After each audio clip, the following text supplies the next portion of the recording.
Welcome, my dear students, in my English virtual classes. Today we will read patriotism, paragraph 2. कल हमने paragraph 1 पढ़ा था, देशभक्ति, patriotism. आज हम पैराग्राफ 2 पढ़ेंगे. चलिए स्टार्ट करते हैं. Your father continued to read the paper and your mother went on with her conversation on the phone. कल हमने पढ़ा था ये जो कन्वर्सेशन हो रही है, वार्तालाप, बातचीत हो रही है, वो 3 लोगों के बीच में बातचीत हो रही है. कौन कौन 3 लोग? नाना जी, उनके पोते और पोती नैना, अजीत. तीनों के बीच में वार्तालाप हो रही है. कौन से विषय पर?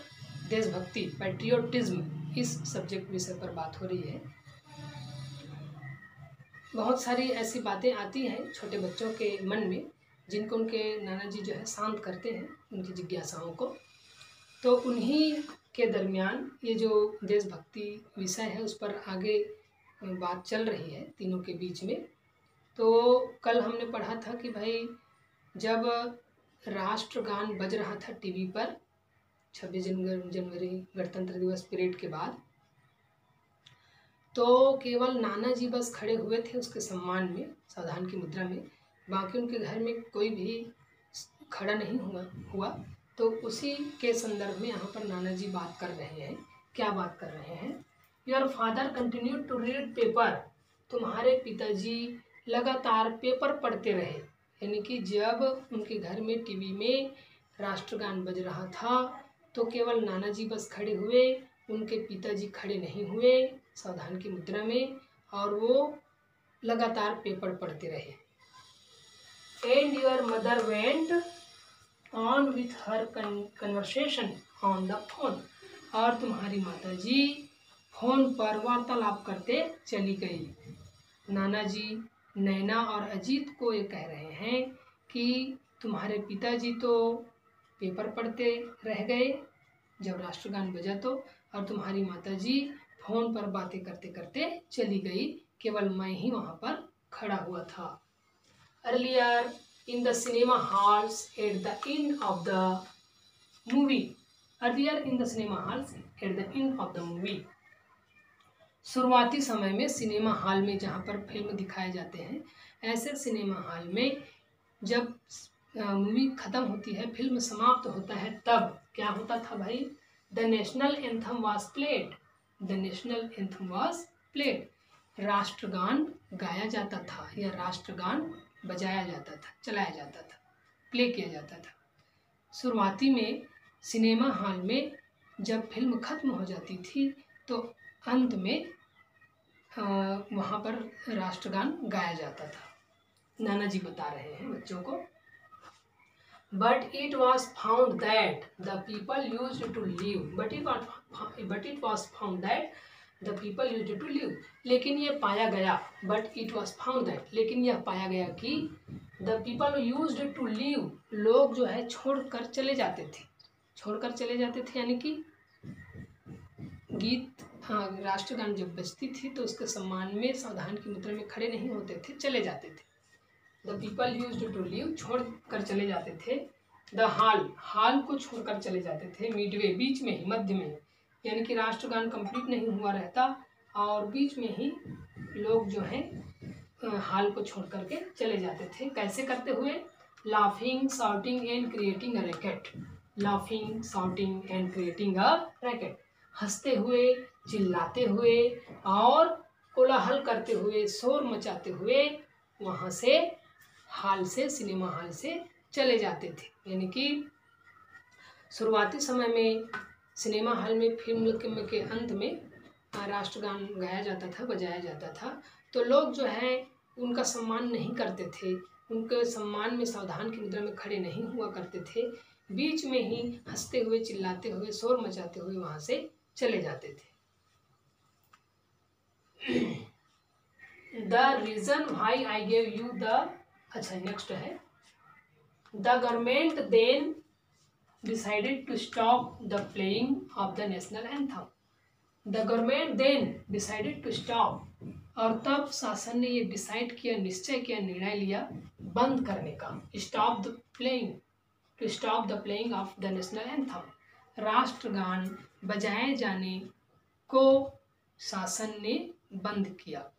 यानी कि शासन के दिमाग में या उनके शासन को ये पता चली होगी कि भाई इस तरह से लोग कर रहे हैं सिनेमा हॉल में, तो शासन ने ये निर्णय लिया कि भाई अब सिनेमा हॉल्स में ये नेशनल एंथम जो है, राष्ट्रगान जो है, उनको बंद किया जाए, और उन्होंने डिसाइड कर लिया बंद करने का। The reason why I gave you the example, the reason why I gave you the example, मैं ये सारे उदाहरण तुमको क्यों बतला रहा हूँ, उसका कारण है। नाना जी आगे कह रहे हैं कि मैं ये सारे उदाहरण तुम लोगों को क्यों बतला रहा हूँ, इसका कारण है। क्या कारण है भाई? Is to explain to you, क्या कारण है? तुमको बतलाने का, तुमको एक्सप्लेन करने का, स्पष्ट किसी चीज को समझाने का है। क्या चीज समझाने का है वो कारण? That a person's patriotism can be reflected in simple day to day, that a person's patriotism can be reflected in simple day to day. एक व्यक्ति का जो देशभक्तित्व है, अपने आप में जो देशभक्तित्व है, वो कैन बी रिफ्लेक्टेड, उजागर होती है। कैसे? सिंपल डे टू डे, प्रतिदिन उनके क्रियाकलापों से भी किसी व्यक्ति की जो देशभक्ति की भावना है वो उजागर होती है, झलकती है। कैसे? Things like his respect for his language, वो कैसे? यानी कि हम अपने दैनिक जीवन में, दैनिक क्रियाकलापों में भी अपने देशभक्ति को उजागर कर सकते हैं, झलका सकते हैं। तो वैसे ही किसी व्यक्ति का जो देशभक्तित्व है वो उसके दैनिक क्रियाकलापों से झलकती है। किस तरह से झलकती है? Things like his respect for his language, अपनी भाषा के प्रति हमारा सम्मान, जो भी हमारा राष्ट्रभाषा है, राष्ट्रीय भाषा है, उसके प्रति हमारे मन में सम्मान की भावना अगर है तो हमें देशभक्तित्व है, हमारे अंदर देशभक्ति की भावना है। ये भी कहा जा रहा है। हिज नेशंस एंथम, अपने राष्ट्र के प्रति या अपने राष्ट्र के राष्ट्रगान जो है उसके प्रति अगर उसके मन में सम्मान की भावना है तो भी उसके अंदर देशभक्ति की भावना है। और फ्लैग, या फिर जो ध्वज है, राष्ट्र ध्वज, उसके प्रति अगर हमारे मन में या किसी देश के व्यक्ति के मन में सम्मान की भावना है तो उसमें भी देशभक्ति की भावना विद्यमान है उसके अंदर। And above all the love for his fellow countryman, and above all the love for his fellow countryman, और अपने अन्य साथी नागरिकों के साथ अगर वो प्रेम करता है, प्रेम की भावना है, तो भी हम ये कहेंगे कि उसके अंदर देशभक्ति है। आगे है, नाना जी आई स्टिल डोंट अंडरस्टैंड, फिर कोई कह रहा है, शायद अजीत कह रहा होगा, नाना जी आई स्टिल डोंट अंडरस्टैंड, नाना जी मैं अभी भी नहीं समझ पाया हूँ।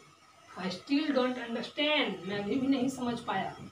आई thought patriotism was all about dying for one's country, मैं सोचता था कि ये जो देशभक्ति है वो अपने देश के लिए मर मिटना है। अजीत कह रहे हैं नाना जी को, अरे ये छोटी छोटी माध्यमों से भी हम अपने अंदर देशभक्ति झलका सकते हैं, जता सकते हैं। आप बता रहे हैं, मैं तो समझता था कि अपने देश के प्रति अपने जानों की, अपनी प्राणों की आहुति देना ये देशभक्ति है। डाइंग फॉर वंस कंट्री और मेकिंग ए बिग सैक्रिफाइस, या तो अपने देश के प्रति अपने प्राणों की आहुति दे देना या एक बड़ा सैक्रिफाइस करना, त्याग करना, ये मैं समझता था देशभक्ति है, लेकिन आप कुछ अलग ही बता रहे हैं।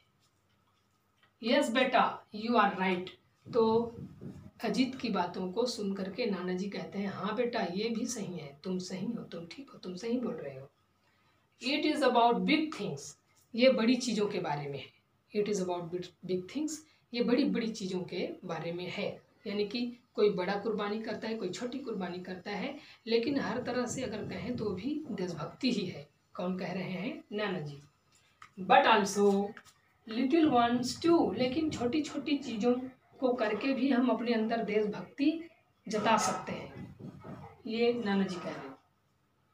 And remember it is not the battle field, और याद रखो ये कोई बैटल फील्ड नहीं है, ये कोई युद्ध का मैदान नहीं है।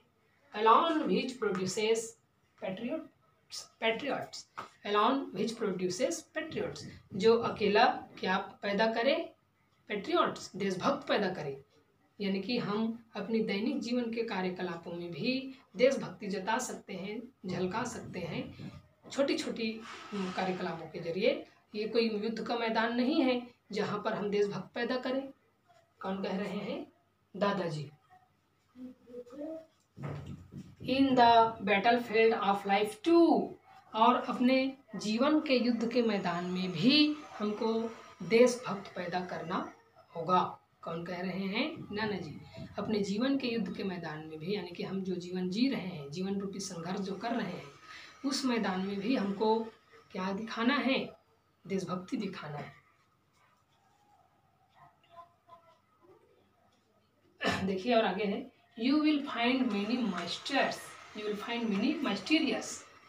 तो वो और आगे कह रहे हैं कि अपने दैनिक जीवन के युद्ध वाले मैदान में भी तुम बहुत सारे शहीद या योद्धा प्राप्त कर सकते हो या मिल जाएगा। हमारे जीवन के युद्ध मैदान में भी ऐसे योद्धा या देशभक्त हमको मिल जाएंगे जो छोटी छोटी चीज़ों को लेकर के देशभक्ति जताते हैं, दिखाते हैं। Okay, let me tell you a story.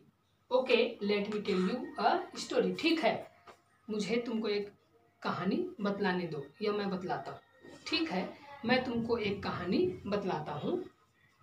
Which will help you understand better, which will help you understand better, जो तुमको ये जो पैट्रियोटिज्म है उसको समझने में बेहतर तरीके से मदद करेगी।